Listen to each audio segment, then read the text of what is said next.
One thing I do want to talk about, though, moving on, is Wemby's how he's been living in the paint lately. So over his last 8 games, Victor has scored anywhere from 10 to 18 points in the paint and reached double-digit paint points in every single game. So 8 games in a row. That is his longest stretch this season of scoring, double-digit paint points. So there's some good and bad teams, of course, in this data and in these last 8 games for the Spurs as they're on this winning streak. The good teams that he's done this against: the Hornets, the Clippers, the Suns, and the Heat. The bad teams that he's done this against: the Kings, the Pacers, the Grizzlies, and the Bucks. So now for the season, he's now averaging 10.4 paint points per game. So this is my question to you. Considering teams openly say, in pregame press conferences with the coaches, they're like saying stuff like, they want to keep Victor away from the rim. They want to basically close off the paint as much as possible against the Spurs. Victor and their guards. What does this mean for the playoffs? The fact that, Victor is now back to that early Victor we saw in those first few months of October and November before he got hurt, of basically getting whatever he wants in the paint, whether that's via cutting, whether that's him catching and kind of just driving by his defender and finishing. His teammates have gotten so much better. It's not just the guards that finding him for alley-oops. There's Devin Vassell, Julian Champagne's now throwing alley-oops to him, Harrison Barnes. I mean, all these different players can throw alley-oops. And then, of course, his offensive rebounding for putbacks. So I guess how much of this is sustainable in the playoffs? The fact that that's one of the things that the teams are going to game plan for is him, trying to score near the paint, and just the fact that he's kept it up so far, lately here coming to the end of the season. There was another possession that stuck out to me in that Milwaukee game on Saturday where it kind of illustrated just this and several of the elements that you just mentioned, where he had the ball, like in mid-range, mid to long mid-range near the logo.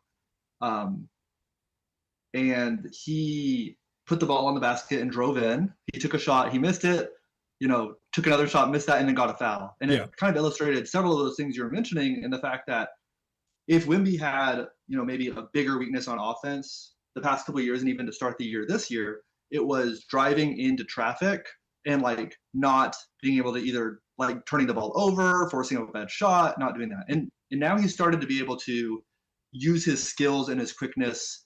And even though he is 7'5" or whatever, his handle is at least tight enough that he's being able to drive on certain guys in the league and finish at the basket, which he's doing better than he was even at the beginning of the year. I think the alley-oop point is also like kind of salient here. The thing that's difficult with Wemby is it feels like the first 2 years they were really experimenting different things. So last year they were like, what if you just shoot a ton? What's going to happen then? And then the first, it's always seemed like they didn't want to put Wemby in a box, so they kind of were just trying weird stuff sometimes. And I feel like they've started to really hit this nice middle ground of attacking in the paint versus shooting. And when you have both, it means that when one isn't working, you can go to the other one. And I feel like we've seen that plenty over this past 26-game stretch or whatever it is. And so the fact that he is getting into the paint a whole lot more frequently, the fact that he is throwing or receiving alley-oops, but he's also throwing them and too. Throwing them as well. Yeah. When someone is driving to the basket and he has the ball, he has the ability to see that. The chemistry is just really good. It feels like it was such a simple pass, but the one I mentioned yesterday against the zone where he passed to Castle, who was flashing to the rim, it was just like, there's just this level of awareness and timing that the team has now with each other. Everyone always says like, oh, he's 7'4", just throw it up high. But that's not actually how our brains work. It would be like, riding a bike and then saying, take one of your feet off the pedals. Like your brain doesn't like doing that. It's no basketball player who's played for 20, 30 years.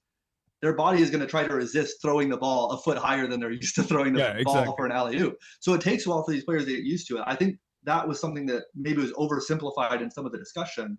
But you can see these players are really hitting it now, especially the guards with Wemby. But like you said, even the wings as well. And I think Wemby having more avenues to attack on offense is really important for this next stretch, because we know what he can do on defense and we feel like that can probably translate pretty well for the playoffs.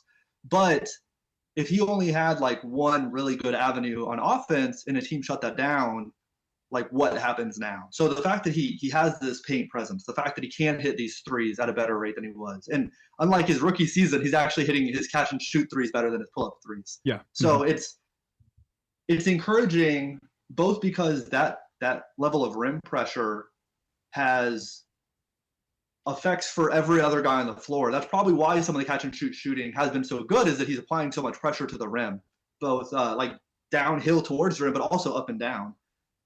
But also the fact that he can shoot means that you can't leave him out there either. So I think he's becoming the kind of guy that you're going to start having to guard straight up, especially because the other guys are hitting their catch and shoot threes. And when he's being defended one-on-one, he really can actually get to the basket at will, even against maybe like smaller and peskier guys. So that's been a really encouraging sign as well. You know, I mean, it's hard because I think you and I both are like, we've watched this team for the last 9 years. And so we're trying to like, okay, what could happen that could be like a stumbling block? And, you know, these past 2 months, you've just seen every sign you would want to see from them. And at some point, you kind of get bored of hearing like, oh, the inexperienced, because we don't know the answer to that until April. Exactly. Like, we're sitting here trying to analyze, okay, well, what's happening in the game right now that could cause problems for them? And they're answering every question that you might have. And it's just bizarre. It feels early, but it's exciting to watch and analyze on a game-to-game basis.